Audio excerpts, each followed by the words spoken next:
बिस्मिल्लाहिर्रहमानिर्रहीम। अस्सलाम वालेकुम। एफपी किचन में वेलकम। आज हम बनाएंगे खालिस देसी घी, घर पे निकालेंगे जो रोजमर्रा दूध आपका यूज होता है उसकी जो डेली उसके ऊपर जो मलाई आती है, मैंने उसे ये फ्रीज कर लिया था मलाई को। आज हम इससे देसी घी निकालेंगे मलाई से। ये देखिए मैंने अच्छे से इसे फ्रीज कर लिया था। अब हम इसका देसी घी निकालेंगे और साथ में आपको इसका हलवा भी बनाना सिखाएंगे देसी घी से। वीडियो को लास्ट तक देखें, इसे स्किप ना कीजिएगा और मेरे चैनल को सब्सक्राइब करें, लाइक करें, शेयर करें। ये अभी बहुत फ्रीज हुआ है, इसे हम 1 घंटे के लिए रख देंगे ताकि थोड़ा सा ये नरम हो जाए।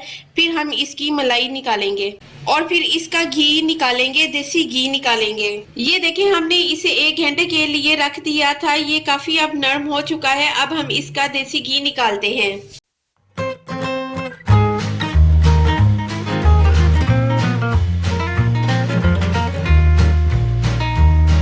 ये देखिए ये मैंने इसे निकाल लिया है। अब हम इसे मीडियम फ्लेम पे रख देंगे 20 से 25 मिनट के लिए, तो ये पिघल जाएगा अच्छी तरह और फिर इसका ऊपर घी आना शुरू हो जाएगा। कितनी देर ये पिघलता है, आप मेरे चैनल को सब्सक्राइब कर लें, लाइक करें, शेयर करें।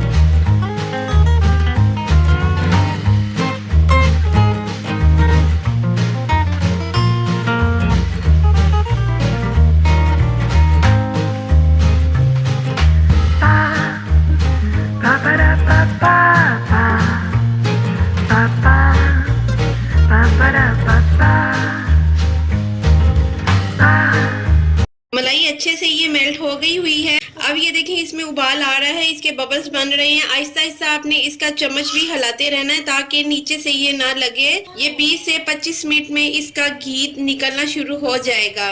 ये देखिए ये देसी घी तैयार होना शुरू हो गया है। ये ऊपर से ये देखिए हल्का हल्का देसी घी आना शुरू हो गया है। ये जो मलाई है इसकी ये नीचे बैठ जाएगी, इसका हलवा तैयार हो जाएगा। जो देसी घी है वो ऊपर आ जाएगा हमारा और ये अच्छे से हमारा ये देसी घी तैयार हो रहा है। फाइनली देसी घी तैयार हो गया है। ये देखिए हमने इसे निकाल लिया है देसी घी को और ये इसका ये जो बचा था ये हमने इसका हलवा तैयार कर लिया है। अब इसमें जस्ट आप चीनी शामिल करेंगे अपने जायके के मुताबिक।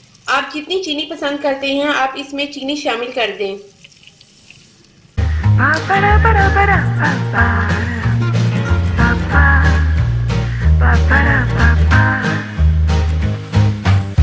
चलें ये देखिए दूध की मलाई से हमारा तैयार होने वाला देसी घी और हलवा हमारा रेडी हो चुका है। ये 2 in 1 हमारी चीज़ें तैयार हो गई हैं। आप भी घर की दूध की मलाई से देसी घी निकालें और इसका हलवा तैयार करें और मेरे चैनल को लाइक और शेयर करना मत भूलिएगा। Take care and bye.